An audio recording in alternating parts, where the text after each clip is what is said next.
নমস্কার বন্ধুরা, সবিতা কিচেনে সবাইকে স্বাগত। আজও আমি প্রতিদিনের মতো আরও একটা রেসিপি নিয়ে হাজির হয়ে গেছি। আজ আমি বানাবো কড়াইশুঁটির পরোটা। আপনারা তো অনেক ধরনের পরোটাই খেয়েছেন, একবার কড়াইশুঁটির পরোটা খেয়ে দেখুন, দেখবেন ভীষণই ভালো লাগবে। এই পরোটাগুলো যতটা নরম আর খেতেও ততটা ভালো, ভীষণ সফট। একবার খেলে আপনার মনে হবে বারবারই আমি এই কড়াইশুঁটি দিয়ে পরোটা বানিয়ে খাই। তাহলে আর দেরি না করে বাড়িতে এইভাবে কড়াইশুঁটির পরোটাগুলো বানান আর সবাই মিলে খান। তাহলে আমি এই কড়াইশুঁটির পরোটাগুলো কি করে বানিয়েছি সেটাই দেখে নেওয়া যাক। মটরশুঁটির পরোটা বানাতে গেলে প্রথমে কিন্তু আমাকে মটরশুঁটি নিয়ে নিতে হবে। দেখুন, মটরশুঁটিগুলো আমি খুব সুন্দর করে ছাড়িয়ে ধুয়ে নিয়ে নিয়েছি। একটা মিক্সিং বোলের মধ্যে আমি মটরশুঁটিগুলোকে এইভাবে ঢেলে দেব আর একটা মিহি পেস্ট বানিয়ে নেব। মটরশুঁটি আমার মিহি পেস্ট করা হয়ে গেছে। দেখুন, ঠিক এরকমই কিন্তু বানাতে হবে। এখন আমি একটা বোলের মধ্যে নিয়ে নেব কিছুটা ময়দা, আর ময়দার মধ্যে দিয়ে দেব অল্প করে চিনি, দিয়ে দেব অল্প করে লবণ, আর দিয়ে দেব এর মধ্যে সাদা তেল।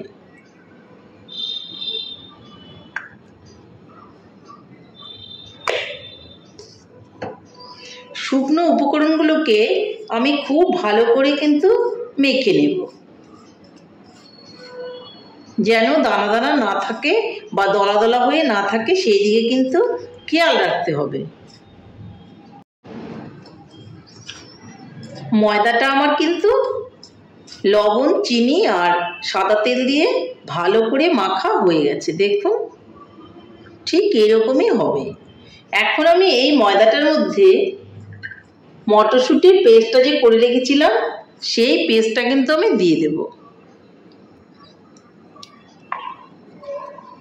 এখানে জল দেওয়ার কোনো প্রয়োজন নেই, মটরশুঁটির পেস্টটা দিয়ে কিন্তু ময়দাটা আমি মেখে নেব।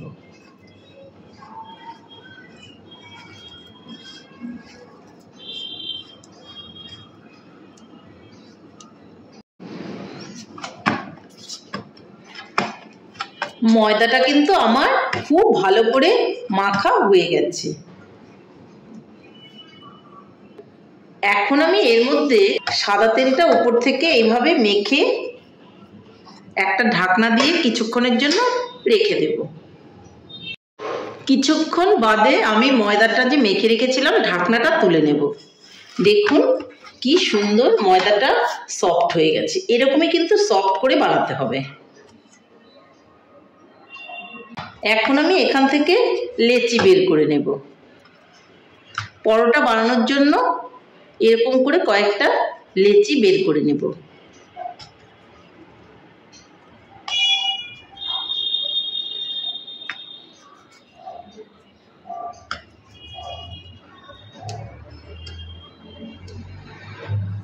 লেচিগুলো আমি বের করে নিয়েছি। এখন আমি এইগুলোকে একটু গোল গোল করে এইভাবে বেলে নেব। আমি লেচিগুলো এখন বেলে নেব। আপনারা ময়দা দিয়েও বেলতে পারেন, আবার কিন্তু আপনারা তেল দিয়েও বেলতে পারেন। আমি একটু ময়দা দিয়েই বেলে নেব।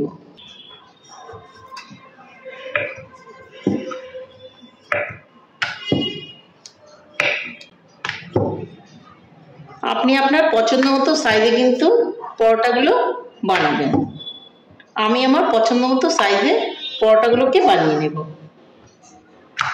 আমি এইভাবে গোল করে তারপর কিন্তু 3 কোণা করে এইভাবে ভাঁজ করে দেব। আপনারা কিন্তু 3 কোণা না করে গোল গোল করেও পরোটাগুলো ভাজতে পারেন। যার যেরকম পছন্দ সে সেরকম করেই বানাবেন। আমি কিন্তু এরকম 3 কোণা করেই বানাবো। দেখুন, আমার একটা পরোটা কিন্তু রেডি হয়ে গেল। এইভাবে আমি সবগুলো পরোটাই কিন্তু বানিয়ে নেব। আরও একটা আপনাদেরকে আমি বানিয়ে দেখিয়ে দিচ্ছি।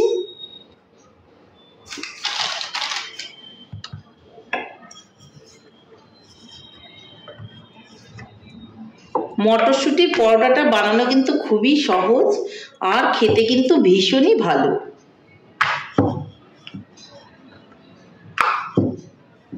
পুর ভরার কোনো ঝুট ঝামেলা নেই। এইভাবে আপনারা পরোটা বানিয়ে খাবেন, দেখবেন ভীষণই ভালো লাগবে।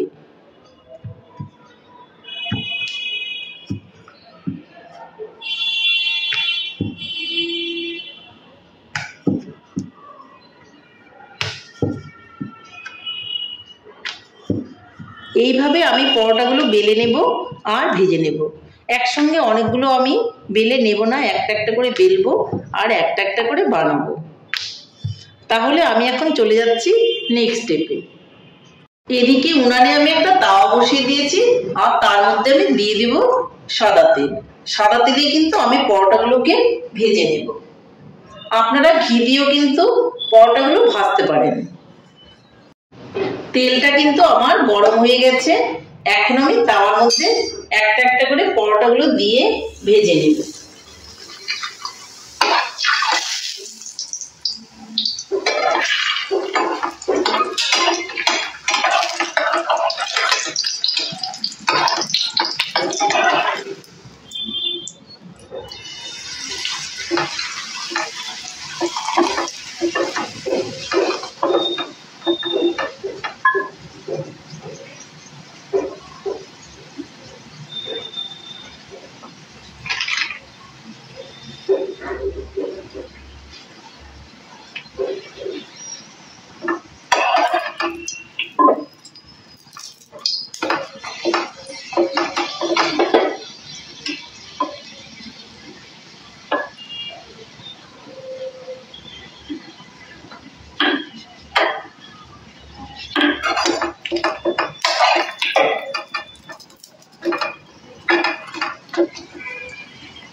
এইভাবে আমি কড়া করে পরোটাগুলোকে ভেজে নেব।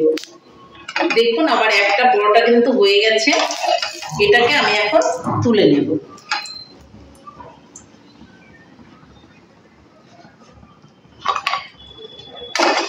আরো একটা পরোটা আমি দিয়ে দেব।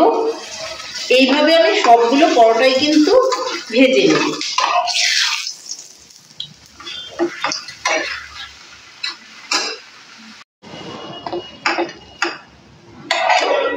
এটাও আমি নামিয়ে নেব।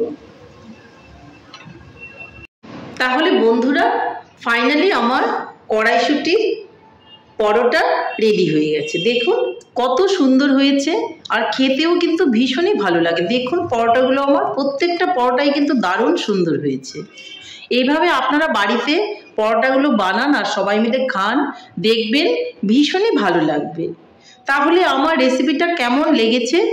আমার রেসিপিটা যদি আপনাদের ভালো লাগে তাহলে লাইক, শেয়ার, কমেন্ট করতে ভুলবেন না। আর আপনি যদি আমার চ্যানেলের নতুন বন্ধু হয়ে থাকেন তাহলে চ্যানেলটা সাবস্ক্রাইব করার অনুরোধ রইল। পাশে থাকা বেল আইকনটি প্রেস করে রাখুন আমার নিত্য নতুন রেসিপির আপডেট পেতে। তাহলে আর দেরি কেন, ঝটপট এভাবে বানিয়ে ফেলুন মটরশুঁটি দিয়ে পরোটা। এই মটরশুঁটি দিয়ে পরোটাটা খেতে কিন্তু বাচ্চা থেকে বড় সবাই খুব পছন্দ করে। তাহলে আর দেরি না করে বাড়িতে বানিয়ে ফেলুন আর সবাই মিলে খান। নমস্কার, ভালো থাকবেন, সুস্থ থাকবেন। আবার দেখা হবে আরও একটি রেসিপির সঙ্গে।